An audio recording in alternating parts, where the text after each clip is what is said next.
वरिष्ठांजवळ अजून तशी काय चर्चा झालेली नाही आहे. फोन केलेला आहे आम्ही, परंतु निकाल आणि धक्कादायक आम्हाला वाटतो आहे.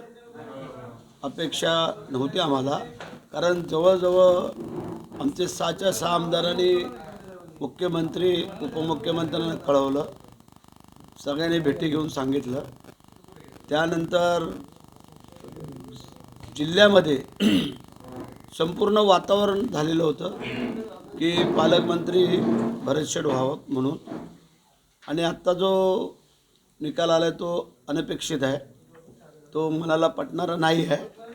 परंतु ठीक आहे, आता जे काय आमचे नेते एकनाथ शिंदेसाहेब जो निर्णय घेतील, जो असेल तो आम्हाला मान्य करावा लागेल, कारण ते आमचे नेते आहेत. त्यांच्या नेतृत्वाखाली आम्ही सगळेजण काम करतो आहे.